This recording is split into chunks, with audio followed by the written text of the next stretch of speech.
Hello, everybody. We're just going to give it a few moments here while the people in the waiting room are connecting in, and we'll be with you in just a moment.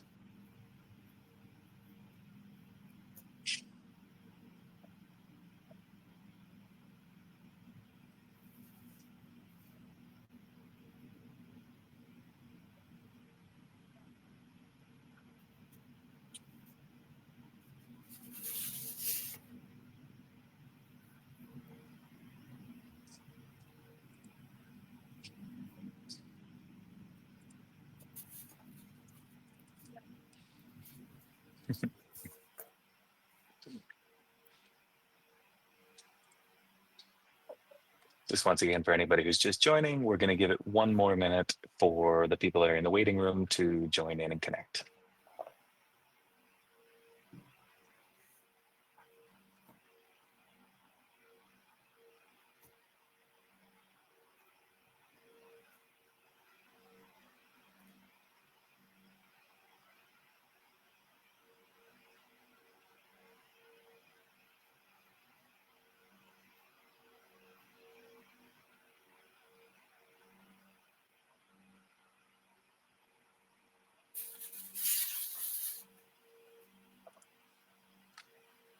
I think that's about good. We will be sharing a recording after, so anybody who comes in a little bit late can catch themselves up in their free time.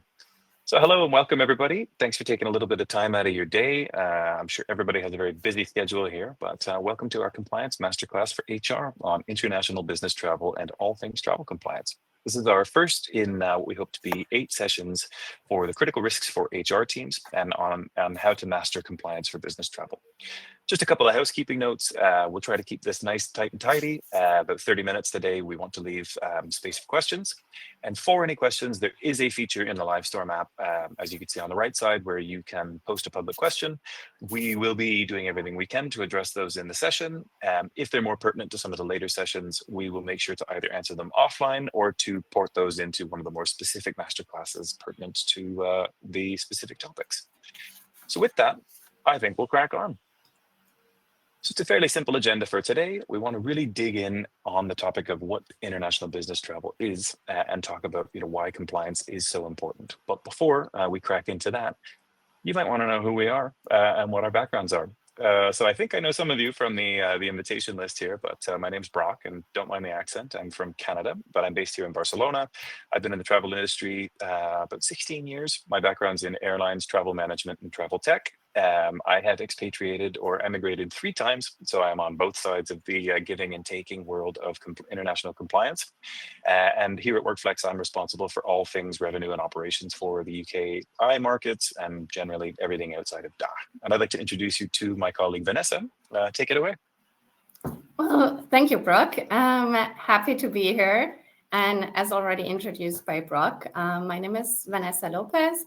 I'm the Senior Global Mobility Specialist with WorkFlex, and I'm part of the Compliance Research Center team.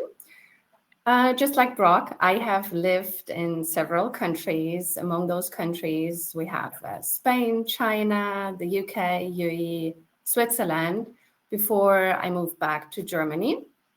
So I have also personally experienced what it means to relocate, work, and live abroad, just like Brock did. And I started out my global mobility career with a service provider, well, more specifically a relocation provider. Before then, I moved to in-house HR and moved through different roles within the global mobility team there, different responsibilities.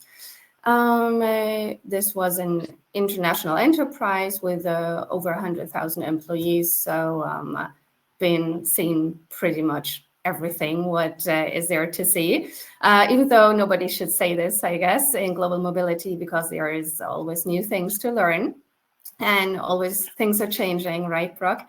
But yes, this having said, I then have right now the focus on the compliance side, which really is good that I had before that, the 360-degree view, how I like to call it, from all the different perspectives.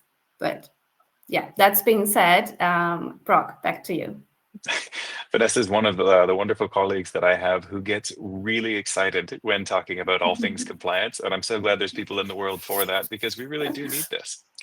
And just again, we will be recording the session. I forgot to mention that at the beginning. So like I said, for anybody who's coming late to the party or wants to share this or catch up with other teams, we'll share that after the call. And once again, just want to call attention to the questions and chat boxes at the bottom, which we'll be monitoring throughout the call. And would love to hear from you on what's your burning questions and thoughts as we go along. So I think importantly here, we want to kind of define what is international business travel. Because the focus for this masterclass series is very much for HR professionals, and because one of the things that we often talk about as WorkFlex is managing international employee-led travel, workations, work from abroad, schemes, work from anywhere, benefits, whatever you want to call them. Of course, those are super great.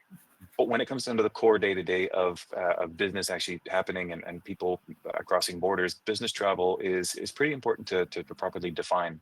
And typically that is defined as an employee crossing a border with a sole business purpose trip, i.e. the company is sending you to another location and is typically paying for this, or potentially you're paying and expensing it back. But the main goal of you going to this host country is to actually conduct business, be that a meeting, be that training. If you're in legacy industries, manufacturing, installations, you're actually going and wearing a hard hat and swinging a hammer. So Vanessa, what are some of the crucial differences from a compliance perspective to understand when it comes to international business travel? Well, I think it's very important, as we can already see on the slide, we're always looking at two countries. We're not looking at one country isolated, but we're always having like two countries in mind, like looking at the laws, standards of the different countries. What is their relationship with each other? What treaties do we have to look at, as you see over there, the little house and the employee. The question is where the company is located. Where is the employee living? Where do we have the contract? What is mentioned in the contract? So all of this really comes in there. And I think also what's important is that, we get a lot of questions when people are asking, oh, well, right now I'm sitting in Germany. So I have an employee being sent from Bavaria to Berlin. What do we have to, do if there is a public holiday in Bavaria, but not in Berlin, which happens, probably the same between, I don't know, Scotland, sending somebody to London. So this is not what we are looking at today or when we are talking international business travel. So we are always talking about international business travel when there's really an employee crossing a border and we have two different countries involved. Exactly. And like I said, there's so much to unpack in the world of mobility, which is typically handled by some of your colleagues here for the HR folk on the call. But when we're looking at workations and international assignments and expatriations and all the rest of that, we'll be covering those in later sessions in the masterclass. So with that, now that we know what it means to cross a border, let's talk about some of the important things to really consider. Vanessa touched on a couple of these, but it goes a little deeper than that.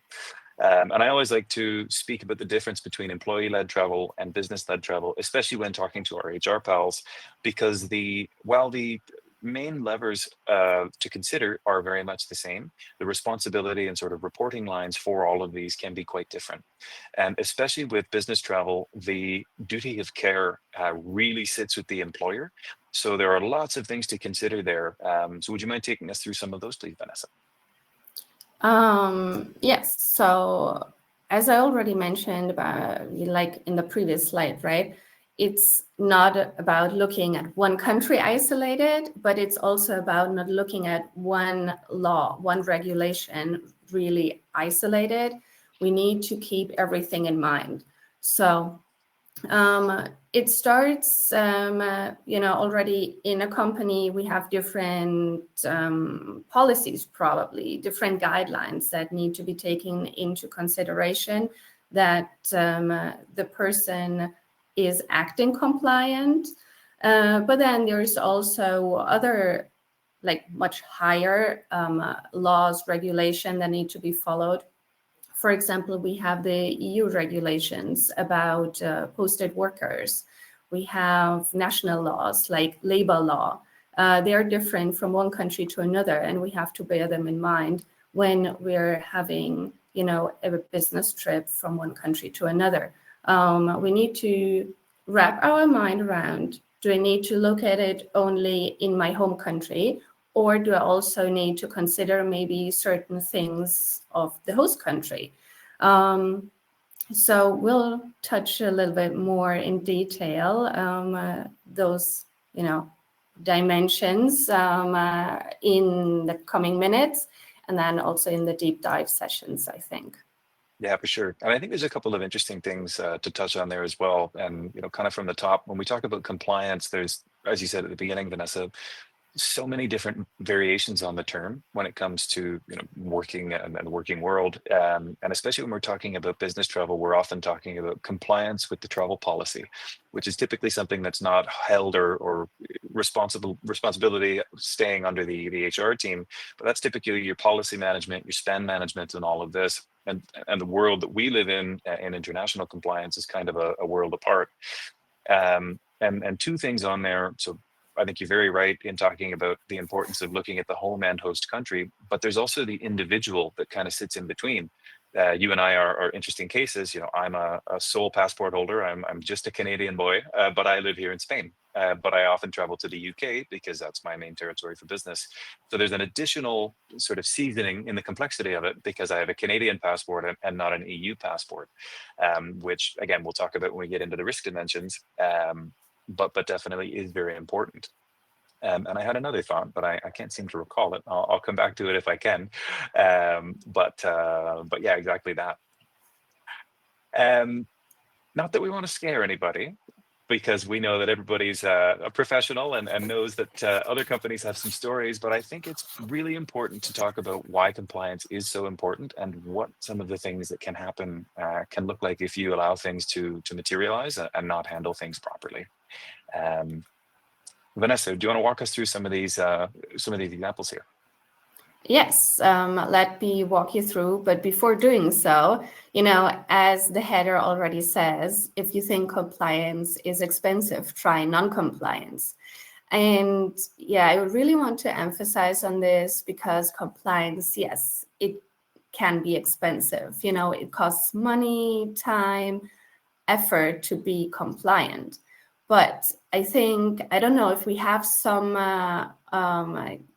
guests in here who are listening who already got fined, then probably they would agree, like in some of our previous sessions that we had.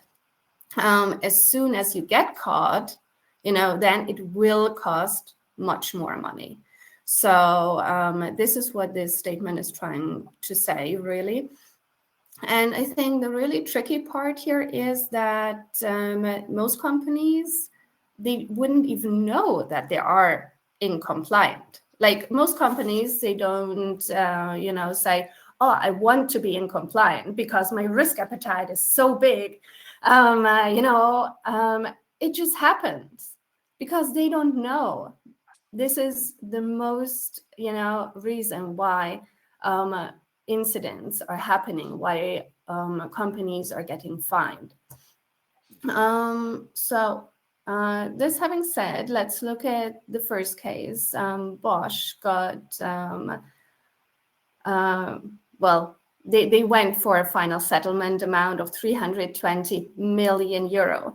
The initial amount that Italy has requested from Germany was far more than this. And what happened? So Bosch Germany has sent over a period of time technicians to Italy. But then Italy has deemed, Bosch or those individuals to be tax liable in Italy. So they have said, okay, hey, you have not paid taxes in Italy. You have committed a crime, like you're not compliant there.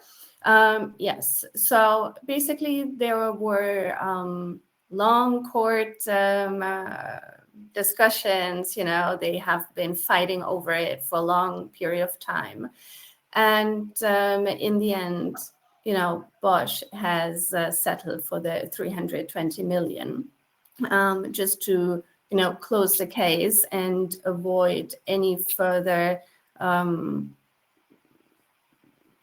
action that Italy would take. Like this also was, some of it was that until senior managers would have to go to prison.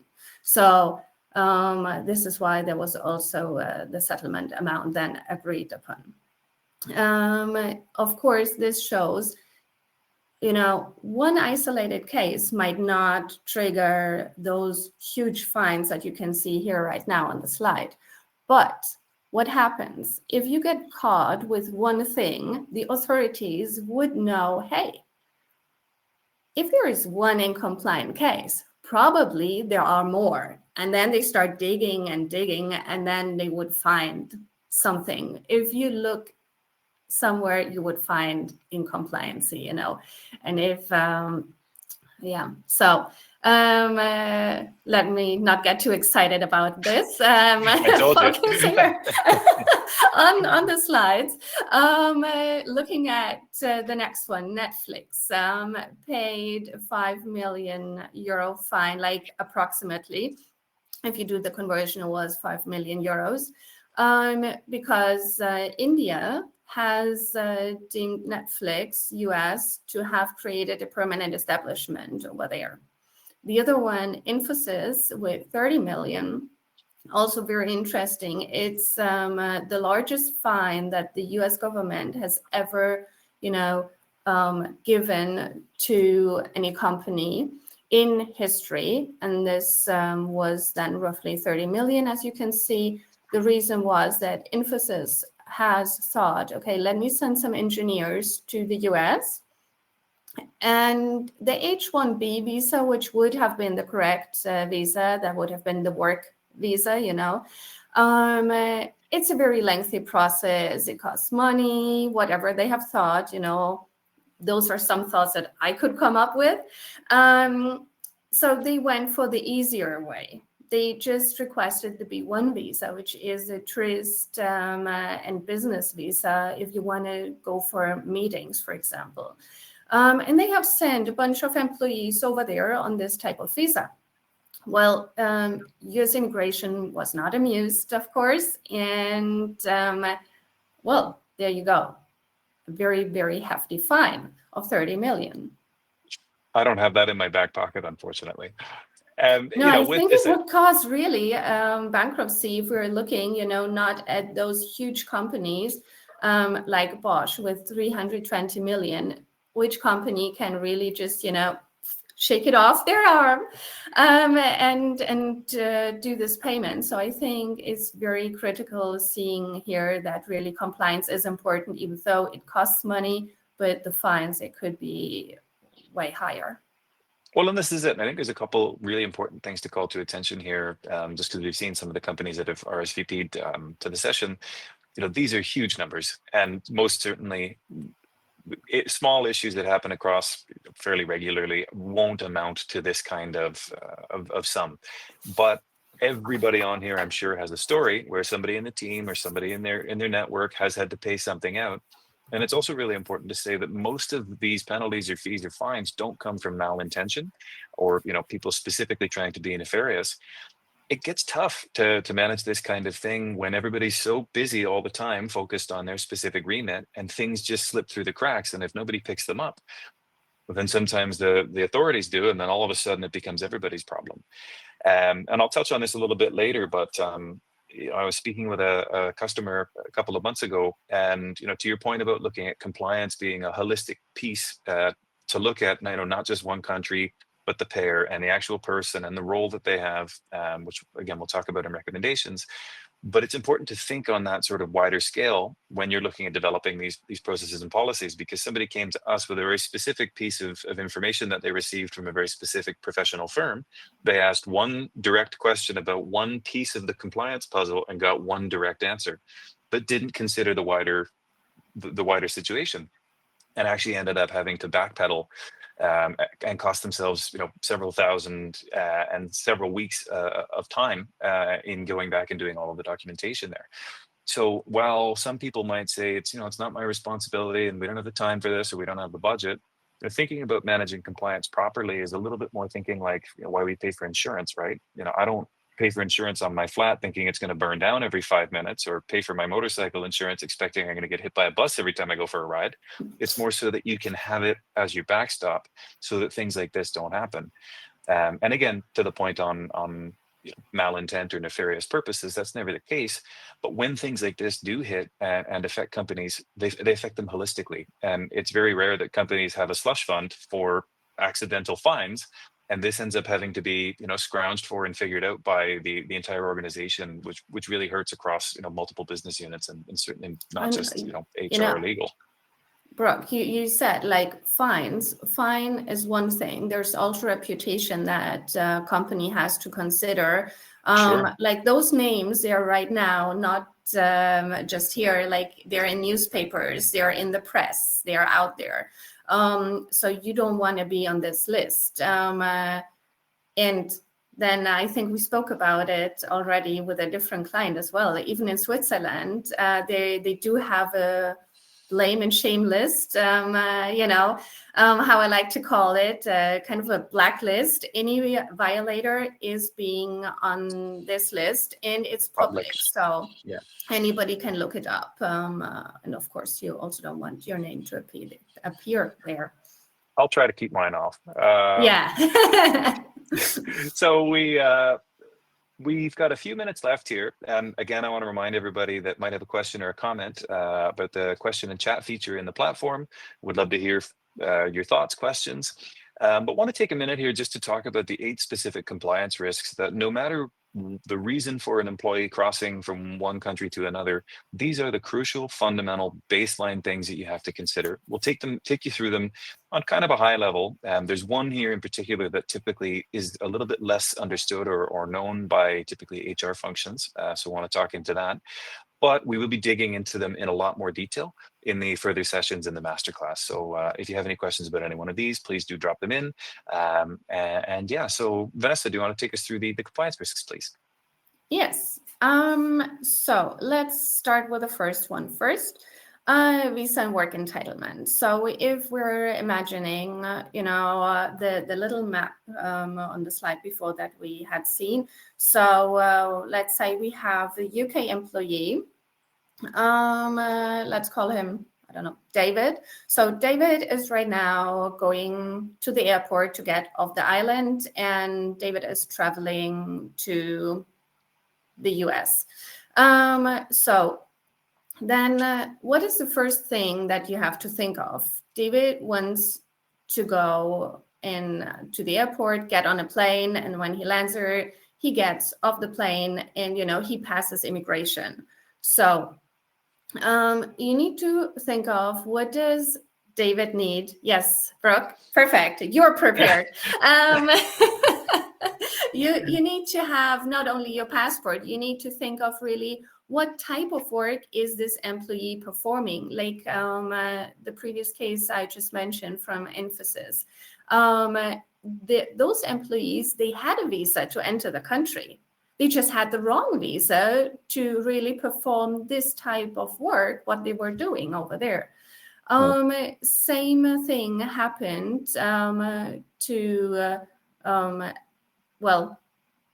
now they became our client after they had this incident. To avoid it, maybe it would have been better they were already clients from us before.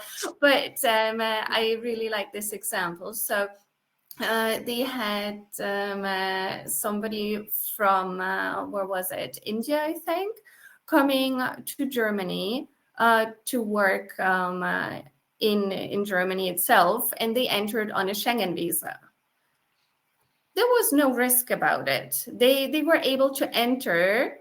They passed, airport immigration, but then they got caught because it was the wrong visa. There was a labor inspection. And this is how it popped up, how you cannot really work hands-on a Schengen visa. it's the same like what happened to Infosys in the US with their B1 visas. So really important. Just think of what is David going to do in the US? What is the right work entitlement? Yeah, it's the difference between getting in and then what you're doing while you're in there, which can sometimes be a little bit incongruous. And maybe just in the essence of time here, because we would like to wrap up with some recommendations. We'll just whiz through the rest of the 7 here. But permanent establishment is when you have somebody or multiple people going to another country and you don't have a physical entity registered there. The government can, for either physical presence, physical time, or type of work that's being carried out, deem that you actually have to have that entity created. And the fees, fines, and penalties that can come from that are quite significant. We've actually got some pretty good stories that we'd like to dig into in our masterclass session on PE. I think in this room, employment taxes isn't really a big question mark. I hope you all understand that very well. And Social Security too. For our UK-based friends, Social Security is becoming a bit more of a bugbear these days with the A1 certificates. HMRC's taking their sweet time fulfilling these documents, and we're certainly hearing a lot more of local inspectorates doing these spot checks in countries like, well, I won't name and shame countries, but countries on the continent, specifically for UK workers. The one area that we'd really like to dig into in proper detail on another session is the Posted Workers Directive, which is typically either misunderstood or not understood at all, especially in the HR world, because this is very much a risk and compliance piece that's typically in the tax, immigration, and finance side of things. But this is an EU legislation specifically for the posting of workers in the host countries. And again, without going into too much detail, it is very important. We're happy to share some materials after the call if people have some questions, but we will be doing a session specific to that. And I think labor law, data protection, pretty easy. And duty of care and health and safety, not least of all being extraordinarily important for the employee experience, but also for corporate liability. With what's going on around the world these days, with all the geopolitics, several wars in several zones, knowing where your people are, making sure that they're safe and that we can be in contact with them is absolutely paramount, especially these days more than potentially in the past. So with that, we want to leave you with a couple of recommendations in the last couple of minutes we have here. Once again, if anyone has any questions, please drop them in the chat. Vanessa, why is documentation important? Well, I cannot, just emphasize enough on this documentation and repeat it over and over again. Because if you get an audit, what they want is they want to see the documentation. So you need to be able to pull this up and really know the backgrounds, like why certain decisions were taken or measures were taken versus not taken. So it's just really important. You need documentation. Whether you do this internally, it can be as well, you take care of this yourself. You can have an external service provider. That's also good. But you please need to make sure that you have your documentation for each business travel ready. Then risk mitigation measures, well, there are a bunch. We kind of ran out of time, but therefore we have the deep dive sessions, luckily. So one of it, like duty of care, you have to have an international travel insurance in place for your employees, you have reporting obligations like A1 COC certificates. Make sure you get them. Posted workers directives, obligations. When you provide services, you need to register in this host country. You have tax liabilities, probably that you need to take in consideration. And well, the internal organizational responsibilities, I would also really recommend to clarify this. Make sure you know who is responsible. Is it HR Global Mobility? Is it your HR business partner? Is it HR payroll? Who is taking over what task and whose responsibility is who is responsible for what in the end? And not just, before the trip, but also during the trip. And, when there is an emergency, whom to contact, who is responsible. So you should know this internally, but then also, of course, the employee should know this. No, that's fantastic. The pre, the during, the post. Doesn't matter how you do it, but it's really important to make sure that it is taken care of. And with that, I think we are bang on 12:30 here in Barcelona anyway. So we'd like to thank you all very much for joining the session. If anybody has any questions, again, please drop them in here. And you'll see a little pop-up on the bottom of your screen to register now for our upcoming deep dive sessions on Social Security and posted worker compliance, which will be coming up in the next couple of weeks. And yes, Ala, the recording of the webinar will be sent by email, so you'll have a link for that, no problem.